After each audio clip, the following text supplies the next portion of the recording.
अस्सलामुअलैकुम, welcome to स्पॉर commerce classes. आज हम अपनी अकाउंटेंसी का दूसरा लेक्चर स्टार्ट करने जा रहे हैं।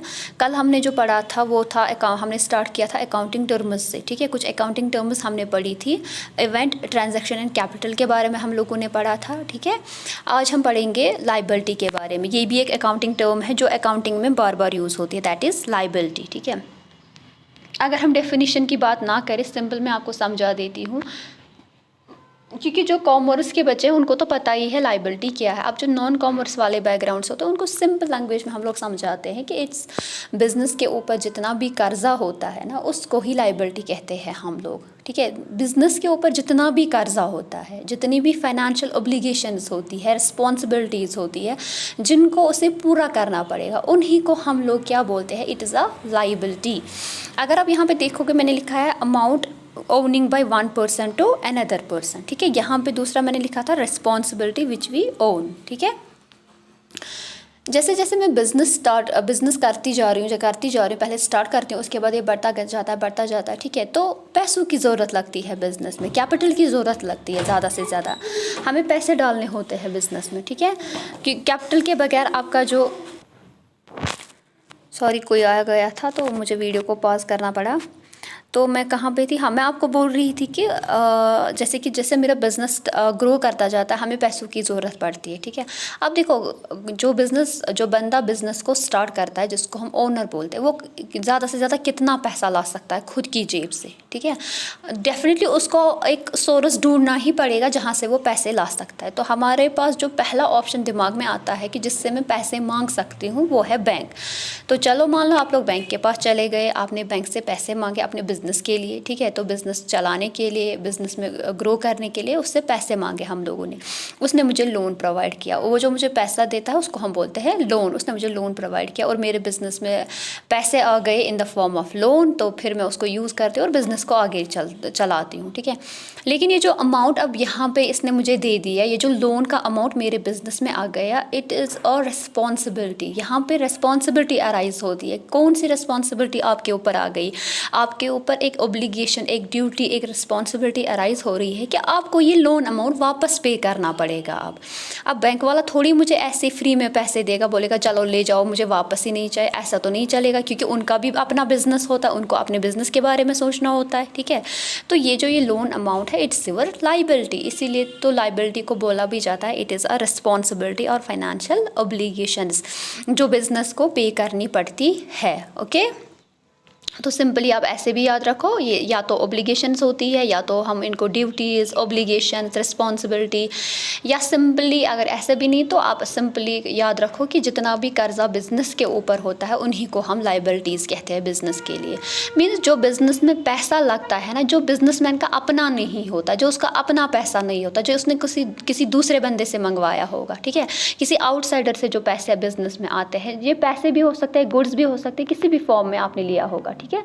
तो वो जो दूसरे बंदे से मैं ये सारी चीज़ें ले रही हूँ, ये अमाउंट वगैरह ले रही हूँ, तो ये मेरे लिए एक रिस्पॉन्सिबिलिटी, एक ऑब्लिगेशन बन जाती है। कौन सी ऑब्लिगेशन की? इनको आपको वापस देना पड़ेगा। तो इन सब चीज़ों को हम मिला के बोलते हैं it is a liability, okay. उसके बाद चलते हैं हम लोग टाइप्स ऑफ लायबिलिटीज़। पहली है, मैंने यहाँ पे लिखी है इंटरनल लायबिलिटी। इसमें मैंने एग्जाम्पल दिया है कैपिटल एंड प्रॉफिट। मैं यहाँ पे कलर पहले चेंज करती हूँ। देखो, यहाँ पे है, ये एक बिल्डिंग मैंने बना दी और ये एक बंदा है, ठीक है। फिर मैंने आपको बोला था कि ये जो बंदा है ये इस बिज़नेस में क्या डालता है? पैसे डालता है, जिसको हमने कल पढ़ा था कैपिटल, उसको बोला जाता है, ठीक है। अब इंटरनल लायबिलिटी का मतलब क्या होता है? बोला जाता है इंटरनल लायबिलिटी का मतलब होता है वो अमाउंट जो इस बिज़नेस एंटरप्राइज को, इस ओनर को देना पड़ेगा। यानी वो अमाउंट्स जो ये बिज़नेस यहाँ पे है, इसको देना पड़ेगा। किसको? इस ओनर को, जिसने इस बिज़नेस को स्टार्ट किया था, उसी को बोला जाता है इंटरनल लायबिलिटीज़। यानी बिज़नेस एंटरप्राइज को जो पैसे, जो अमाउंट अपने ओनर को देने पड़ते हैं, वो उसकी इंटरनल लायबिलिटी होती है। अब ऐसा क्यों कहा गया है कि ये इंटरनल लायबिलिटी? पहले तो लायबिलिटी बोला गया है इसको, means it is a responsibility towards this business. ये जो यहाँ पे बिजनेस ही ये इसकी रिस्पॉन्सिबिलिटी है, ठीक है। इसको ये पे करना पड़ेगा, एक ऑब्लिगेशन अराइज हो रही है बिजनेस पे। अब मसला ये क्यों अराइज हो रही है? अगर मैं आपको ऐसे बोलूँगी मेरा बिजनेस है, मैंने बिजनेस में पैसे डाले, मैं ही कमा रही हूँ, मैं ही चला रही हूँ बिजनेस को, स्टिल मैं बोल रही हूँ कि लाइबिलिटी है बिजनेस के ऊपर। आपको नहीं लग रहा है कि आप अपने ही ऊपर एक लाइबिलिटी अराइज कर रहे हो? फिर एक्चुअली क्या होता है कि अकाउंटेंसी में बहुत सारे प्रिंसिपल्स हमें दिए गए हैं और उन्हीं प्रिंसिपल्स के बेसिस पे अकाउंट्स चलती है। उन्हीं में एक प्रिंसिपल है हमारा, that is business entity concept, ठीक है। इसी का दूसरा नाम है separate entity. Okay, business entity बोलो या सेपरेट एंटिटी कॉन्सेप्ट, ये हमें क्या बोलता है? ये हमें बोलता है कि ये जो आपने बिजनेस यहाँ पे स्टार्ट किया है, ये वाला बिजनेस, और आप हमेशा ट्रीट करोगे ये दो डिफरेंट इंडिविजुअल्स हैं। मीन्स बिजनेस और बिजनेस को स्टार्ट करने वाला बंदा, हमेशा हम एज्यूम करेंगे ये दो इंडिविजुअल्स है। मीन्स बिजनेस भी एक इंडिविजुअल ही है और मैं तो ऑटोमेटिकली इंडिविजुअल होता ही हूँ। जो बिजनेस को स्टार्ट करता है वो तो होता ही है, लेकिन हम बिजनेस को, इस बिल्डिंग को, मान लो यहाँ पे जो बिल्डिंग खड़ी है, मेरा बिजनेस खड़ा है, इसको भी मैंने स्टेटस दिया है इंडिविजुअल का, ठीक है। इसको भी मैं मानती हूँ ये ह्यूमन है, लेकिन कौन सा वाला ह्यूमन हम इसको बोलेंगे? आर्टिफिशियल ह्यूमन, ठीक है, जिसको लॉ बनाता है। यानी अगर हम एज पर लॉ देखेंगे ना, लॉ हमें बोलता है कि आप हमेशा ट्रीट करोगे कि आपका जो बिजनेस है it is also an individual, but कौन सा इंडिविजुअल? आर्टिफिशियल इंडिविजुअल, जिसको मैंने क्रिएट किया है और जिसको मैं ही ख़त्म कर सकता हूँ। तो आपको अब ऐसी सिचुएशन यहाँ पे अराइज नहीं होती कि एक इंडिविजुअल दूसरे इंडिविजुअल को पैसे दे रहा है। हाँ, वही situation as per this concept, तो वही सिचुएशन अराइज हो रही है, क्योंकि ये कॉन्सेप्ट बोलता है इसको भी ट्रीट करो ह्यूमन। अगर मैं आपको एक बिल्डिंग, जैसे स्कूल मेरा है, अगर मैं आपको बोलती हूँ कि किसी बंदे को मैं बोलूँ कि ये जो बिल्डिंग यहाँ पे स्कूल की बनी हुई है ये ह्यूमन है, वो मानेगा नहीं। लेकिन अगर हम उसको एज पर लॉ की डेफिनेशन में समझाएंगे कि एज पर लॉ आपको ये ट्रीट करना पड़ेगा, आपको मानना पड़ेगा ये जो बिल्डिंग खड़ी है ये भी एक इंडिविजुअल है, ह्यूमन्स की तरह मतलब बिहेव करता है, ठीक है, और आप भी एक इंडिविजुअल ही हो, तो आपको नहीं लग रहा है कि यहाँ पे एक सिचुएशन अराइज हो जाएगी कि ये वाला ओनर जो है दूसरे बंदे को पैसे दे रहा है। अब इसने इस बंदे को पैसे दिए, इस बिजनेस को पैसे दिए, अब इसको वापस भी तो करने पड़ेंगे ना ये, ठीक है। इसीलिए हम लोग बोलते हैं कि कैपिटल एंड प्रॉफिट जो कि ओनर का एक्चुअली में होता है, ये इंटरनल लायबिलिटी है बिजनेस की। क्यों? क्योंकि बिजनेस भी एक इंडिविजुअल ही माना जाता है, आर्टिफिशियल इंडिविजुअल, ठीक है। तो यहाँ पे जो ये ट्रांजैक्शन हो रही थी इसके और इसके बीच में, बिजनेस और इस ह्यूमन के बीच में, ये भी मानी जाती है यहाँ पे ह्यूमन्स के बीच में हो रही है। वन इज़ नेचुरल ह्यूमन जिसको अल्लाह ताला ने बनाया है, एंड सेकंड इज़ आर्टिफिशियल, ठीक है, ये आर्टिफिशियल बंदा है। तो यही सिचुएशन अराइज होती है। जैसे मैंने अभी आपको इस लायबिलिटी जब समझा रही थी, मैंने कहा था आप बैंक के पास जाते हो, वो आपको लोन प्रोवाइड करता है, तो यहाँ पे भी वही सिचुएशन अराइज हो रही है। बिजनेस को स्टार्ट करने के लिए पैसे चाहिए, इस बंदे ने इसको पैसे दे दिए, ओनर जो हमारा है इसने इसको पैसे दे दिए, ठीक है, ये बंदा, और इसने इसको पैसे दे दिए। अब ये बंदा जो है इसको वापस वो पैसे करेगा, तो यहाँ पे इस बिजनेस की एक रिस्पॉन्सिबिलिटी अराइज होती है टुवर्ड्स द ओनर। ऐसी लायबिलिटीज़ को हम लोग इंटरनल लायबिलिटीज़ कहते हैं। अब इंटरनल क्यों? क्योंकि ओनर जो है ना अपना ही बंदा होता है, ठीक है, मेरी फैमिली मेम्बर है। जैसे मेरी फैमिली में हमारे मेम्बर्स थे वो सारे इंटरनल हैं, अपना बंदा है, मैं अपनी सिस्टर से पैसे लूँगी, बाद में उसको वापस कर दूँगी, तो ये तो इंटरनल मैटर है, तो इसको हम बोलते हैं इंटरनल लायबिलिटी। होप सो आपको इंटरनल लायबिलिटी समझ में आया होगा। उसके बाद हम चलते हैं एक्सटर्नल लायबिलिटीज़ की ओर। अब ये भी लायबिलिटी ही है हमारी, ठीक है, ये भी हमें पे करनी होती है, लेकिन ये किन को पे करनी होती है? आउटसाइडर्स को, ठीक है। जैसे मैंने आपको अभी बोला ओनर को तो मुझे पैसे देने पड़ेंगे, और जो बिज़नेस में प्रॉफिट आता है वो भी ऑटोमेटिकली ओनर के पास ही चला जाता है, वो भी लायबिलिटी है, लेकिन इंटरनल है, क्योंकि ओनर जो है अपना बंदा होता है बिज़नेस का। इसी तरीके से बैंक से आपने लोन लिया था, लेकिन बैंक तो मेरा अपना बंदा नहीं है ना, वो भी तो मुझे वापस करना है वो लोन, लेकिन उसको हम बोलेंगे एक्सटर्नल लायबिलिटीज़। यानी वो अमाउंट जो आपको आउटसाइडर्स को वापस करना पड़ता है वो कहलाता है हमारा एक्सटर्नल लायबिलिटीज़। एक्सटर्नल आउटसाइडर्स को पे करना होता है, और इंटरनल लायबिलिटी हमारे इंटरनल मेंबर्स को। इंटरनल में आपका ओनर ही नहीं बल्कि आपके जो एम्प्लॉयज़ होते हैं, आपकी मैनेजमेंट वगैरह जो होती है कंपनी में, वो सारे इंटरनल ही होते हैं, क्योंकि वो आपके बिज़नेस के रिलेटेड होते हैं, उनको आपके बिज़नेस के बारे में ज़्यादा पता होता है, ठीक है। अगर यूज़र्स ऑफ अकाउंटिंग या हमें आगे सिलेबस में मिला कहीं पे, तो वहाँ पे मैं बता दूँगी इंटरनल यूज़र्स कौन होते हैं अकाउंटिंग के, और एक्सटर्नल यूज़र्स कौन होते हैं। फिलहाल आप याद रखो कि ओनर आपका इंटरनल माना जाता है, आपके जो एम्प्लॉयज़ जो काम करते हैं आपकी कंपनी में, आपके बिज़नेस में, वो भी इंटरनल होते हैं, आपकी मैनेजमेंट वगैरह वो भी इंटरनल ही मानी जाती है। इसी तरीके से आउटसाइडर्स में आपके कस्टमर आ सकते हैं, ठीक है, गवर्नमेंट आती है आउटसाइडर्स में, बैंक आता है आउटसाइडर्स में, ठीक है, क्योंकि वो बिज़नेस के साथ वो डील तो करते हैं बट डायरेक्टली नहीं होते हैं रिलेटेड बिजनेस, इनडायरेक्टली। तो उनको जो हम अमाउंट वापस करेंगे उसको हम बोलते हैं एक्सटर्नल लाइबिलिटी। एग्जाम्पल यहाँ पे मैंने दी थी, शायद लिखा है कहीं पे मैंने, बैंक लोन आप याद रखो यहाँ पे, ठीक है, बैंक लोन यहाँ पे आउटसाइडर्स में, और इंटरनल में बेस्ट एग्जाम्पल है कैपिटल एंड प्रॉफिट की लाइबिलिटी की। ओके, इसी तरीके से अगर आप चाहो तो आप लाइबिलिटीज़ को ऐसे भी क्लासिफाई कर सकते हो, और यूजुअली यही क्लासिफिकेशन आपको बुक्स में भी मिलेगी। मुझे अभी ये ऐप ज़्यादा यूज़ करनी नहीं आती, इसीलिए थोड़ा सा इधर उधर हो जाता है इसमें। मैंने आपसे कहा कि अगर आप लाइबिलिटीज़ को देखोगे तो एक और क्लासिफिकेशन इनकी की जाती है, और यूजुअली जो बुक्स में होती है वो यही classification, that is non current liability and current liability, and third one is contingent, इसके नीचे लिखी है मैंने, ठीक है। करंट लाइबिलिटी, इसी का दूसरा नाम है लॉन्ग टर्म लाइबिलिटी, या इसी का एक और नाम है fixed liability. Okay, non current liability, long term liability या फिक्स्ड लाइबिलिटी। और मैंने आपसे कहा कि बुक्स में यही चीज़ें देखोगे, वहाँ पे ज़्यादातर नॉन करंट लाइबिलिटी या लॉन्ग टर्म लाइबिलिटी ही लिखा जाता है। ओके, अब ये लाइबिलिटी तो है, लाइबिलिटी हमने पहले ही समझी क्या होता है, ऑब्लिगेशंस होती है, रिस्पॉन्सिबिलिटीज़ होती है टुवर्ड्स आउटसाइडर्स या इंटरनल मेंबर भी हो सकता है। ओके, अब ये नॉन करंट लाइबिलिटी क्या होती है, ऐसे समझो कि नॉन करंट लाइबिलिटी क्या होती है कि मुझे पैसे तो बंदे को वापस करने हैं, ठीक है, चाहे आज चाहे कल, लेकिन देने हैं।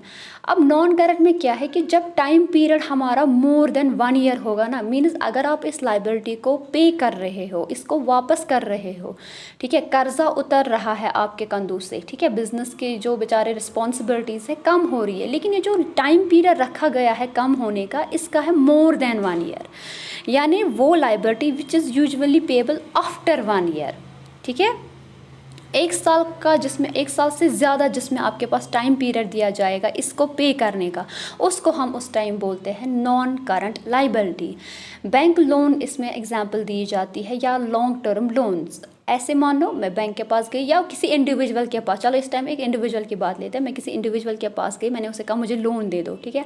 अब उसने मुझे लोन दे दिया, ठीक, लेकिन उसने मुझे क्या बोला कि मुझे ये जो लोन का अमाउंट है ये मुझे आप 2 साल के बाद मुझे वापस करना, ठीक है, मुझे 2 साल के बाद ये अमाउंट वापस चाहिए, या मैंने ये से बोला मुझे 2 साल का टाइम पीरियड दे दो इसमें, ठीक है। तो ऐसी लाइबिलिटी जिनका टाइम पीरियड होता है पे करने का मोर देन 1 ईयर, 1 साल से ज़्यादा जिसमें टाइम दिया जाए आपको पे करने का, उनको हम बोलते हैं लॉन्ग टर्म लाइबिलिटीज़ या फिक्स्ड या नॉन करंट लाइबिलिटीज़, ठीक। इसमें आपने एग्जांपल दी है long term loans and public deposits. अब पब्लिक डिपॉजिट्स क्या होते हैं, पब्लिक डिपॉजिट्स लोगों से हम लोग पैसे लेते हैं अपने बिजनेस को चलाने के लिए, उन्हीं को पब्लिक डिपॉजिट्स कहते हैं, ठीक है। ये अलोक है, ये एज़ पर लॉ चलता है ये पब्लिक डिपॉजिट, इसके लिए अच्छे खासे रूल्स बनाए गए हैं, क्योंकि आप लोग कंपनी में पैसा डालेंगे तो ऐसा भी तो हो सकता है कंपनी उनको, मतलब बिजनेसमैन उनको गलत यूज़ कर सकता है या खा जा सकता है, राइट, मतलब उसको बोलते हैं ना वो घोटाला, फ्रॉड वगैरह करना, ठीक है, वो सब। इसलिए इसके लिए पब्लिक डिपॉजिट्स के लिए एक लॉ है अच्छा खासा, उसमें इसके रूल्स है, ठीक है, कैसे कैसे आप ले सकते हो पैसे, कितना ले सकते हो, कब देना है फिर वापस, ठीक है, कहाँ रख सकते हो इनका पैसा वगैरह, तो उनको हम बोलते हैं पब्लिक डिपॉजिट्स। ओके, इसी तरीके से जो हमारा नेक्स्ट है दैट इज़ करंट लाइबिलिटी। अब देखो आप लोगों ने ये तो पढ़ा ऊपर नॉन करंट क्या होती है। करंट लाइबिलिटी होती है जिसका टाइम पीरियड होगा विद इन 1 ईयर, यानी जो आपको पे करनी पड़ेगी विद इन 1 ईयर, ठीक है। जैसे फॉर एग्जांपल मेरा क्रेडिटर होता है। अब ये क्रेडिटर क्या होता है, जिस बंदे से मैं गुड्स खरीदती हूँ, मैं देखो मेरी शॉप है यहाँ पे, ठीक है, क्लॉथ्स की शॉप है, मैं जाती हूँ एक ट्रेडर के पास या एक दूसरे बिजनेसमैन के पास, उससे मैं बोलती हूँ मुझे क्लॉथ्स चाहिए अपने बिजनेस के लिए, क्योंकि मुझे आगे वो सेल करने हैं। अब उसने मुझे क्लॉथ्स तो दे दिए, उसने मेरा प्रोडक्ट तो दे दिया, लेकिन मैंने उसको अभी पेमेंट नहीं दे दी क्योंकि मेरे पास पैसे नहीं थे। मैंने उसको कहा मुझे टाइम चाहिए 2-3 मंथ्स का, 4 मंथ्स का, 5-6-7 मंथ्स का, उसके बाद मैं आपको पे करूँगा, ठीक है। तो उसने मान लिया, तो यहाँ पे भी एक लाइबिलिटी अराइज हो रही है, ठीक है। अब ये जो बंदा है जिससे मैंने ये प्रोडक्ट खरीदा, ठीक है, ऑन क्रेडिट मीन्स मैंने अभी पैसे नहीं किए पे, ओके। तो ये जो बंदा है जिससे मैंने ये खरीदा, इसी को हम बोलते हैं क्रेडिटर, ठीक है, यानी वो बंदा जिससे आप गुड्स खरीदते हो। गुड्स याद रखना, यहाँ पे गुड्स की टर्म यूज़ पर्टिकुलर की जाती है। ये आगे भी समझा दूंगी कि ये क्रेडिटर मतलब क्रेडिटर कब किसको हम बोलते हैं, और बाकी जो बंदे हैं अगर आप उनसे कोई चीज़ खरीदते हो तो उसको उस टाइम क्या बोलते हैं। ऐसा ज़रूरी नहीं है ना बिज़नेस में कि आप किसी बंदे से हमेशा एक प्रोडक्ट ही लोगे क्रेडिट पे, मे बी कोई और चीज़ भी क्रेडिट पे ले सकते हो। मान लो मशीनरी आपने ले ली क्रेडिट पे, ओके। तो ये चीज़ें हमें देखनी पड़ेगी कि क्रेडिटर एंड डेटर क्या होता है, तो आगे पढ़ेंगे इंशाल्लाह ये सब। तो यहाँ पे मैंने बोला कि मैंने इससे एक प्रोडक्ट खरीदा, इसने मुझे क्रेडिट पे दे दिया। क्रेडिट मीन्स मैंने पैसे अभी नहीं दिए, लेकिन इसने टाइम पीरियड क्या रखा, इसने बोला 6 मंथ्स के बाद मुझे पेमेंट चाहिए। तो यहाँ पे जो पीरियड आ रहा है टाइम पीरियड पेमेंट का, वो विदिन 1 ईयर के अंदर अंदर मुझे पेमेंट करनी ही है इस बंदे को। ऐसी लाइबिलिटीज़ को हम लोग करंट लाइबिलिटी कहते हैं, ठीक है। तो current liability payable within 1 year, 1 year के अंदर अंदर ये पे करनी होती है। और 1 ईयर आपका फाइनेंशियल ईयर भी हो सकता है, आपका कैलेंडर ईयर भी हो सकता है। एंड यूजुअली बिजनेस में फाइनेंशियल ईयर से चलते हैं, ठीक है। फाइनेंशियल ईयर स्टार्ट होता है 1 अप्रैल से लेकर टू 31 मार्च, ठीक है।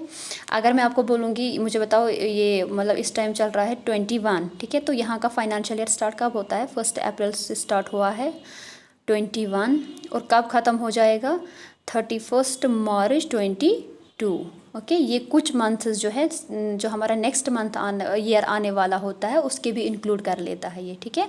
नेक्स्ट ईयर जो स्टार्ट होगा ना उसके भी 2-3 मंथ्स इसी में चले जाएंगे, क्योंकि यहाँ से स्टार्टिंग हो रही है 1 अप्रैल टू 31 मार्च, और जो हमारा कैलेंडर ईयर होता है वो 1 जैन टू दिसंबर चलता है, ठीक है। और बिज़नेस में हमेशा फाइनेंशियल ईयर्स ही चलते हैं। लेकिन अगर आप बिज़नेस में खुद ही डिसाइड कर रहा है कि मैं कैलेंडर से चलूँगा तो वो भी अलाउ है, ऐसा कोई ये नहीं है इशू कि वो नहीं जा सकता, ओके। तो मैं यहाँ पे ये समझा रही थी कि विद इन 1 ईयर, और आपका जो ये 1 ईयर फाइनेंशियल भी हो सकता है, फाइनेंशियल ईयर भी आपका कैलेंडर ईयर भी हो सकता है, डिपेंड करता है कि बिजनेसमैन कौन सा अप्लाई कर रहा है बिजनेस में। उसके बाद मैंने यहाँ पे लिखा है operating cycle, payable in an operating cycle मैंने लिखा है यहाँ पे, ओके। उसके बाद मैंने लिखा है पेएबल, या यहाँ पे मैंने लिखा है ट्रेडिंग पर्पसेस, सॉरी इसको यही वाली इंक चली गई यहाँ पे ब्लैक, ट्रेडिंग पर्पसेस मैंने लिखा है। ये 2 terms payable in operating cycle and for trading पर, ये मैं आपको एसेट के थ्रू समझाऊंगी क्योंकि वहाँ पे मैंने ये डिफाइन किए हैं, तो वहीं पे बता दूंगी, ठीक है।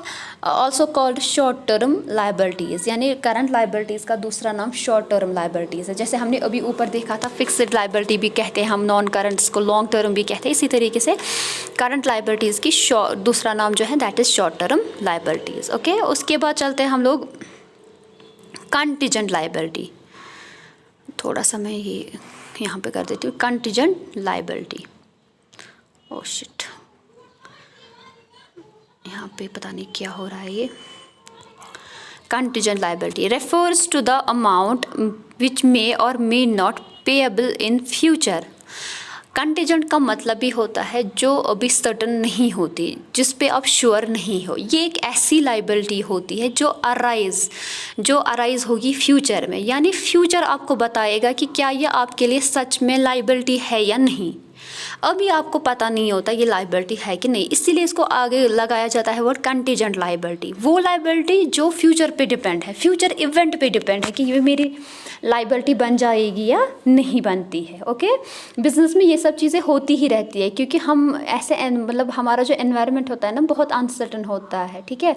हम तो बिज़नेस करते जा रहे हैं, लेकिन अगर अचानक से फ्लड आ गया तो मीन्स जो एक्सपेक्टेशंस आपने प्रॉफिट की रखी थी वो लॉस में भी जा सकते हो उस टाइम आप, और ह्यूज लॉसेस हो सकते हैं।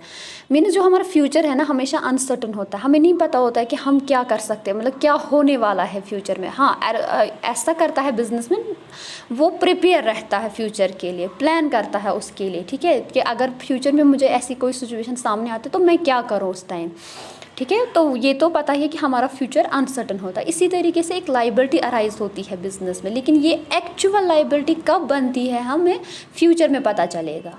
इसीलिए अभी तो हमें पता नहीं है ना ये लाइबिलिटी है कि नहीं, तो इसीलिए इसको अभी लिखा जाता है कंटीजेंट लाइबिलिटी। ऐसी लाइबिलिटी जिसका जो फ्यूचर पे डिपेंड करती है कि ये एक्चुअल लाइबिलिटी बनेगी या नहीं, विच may or may not be payable in future. आपको फ्यूचर में पे भी करनी पड़ेगी, आपको फ्यूचर में पे नहीं भी करनी पड़ेगी, ये डिपेंड करता है, ठीक है। मे बी एग्जाम्पल से आपको ज़्यादा समझ में आएगा।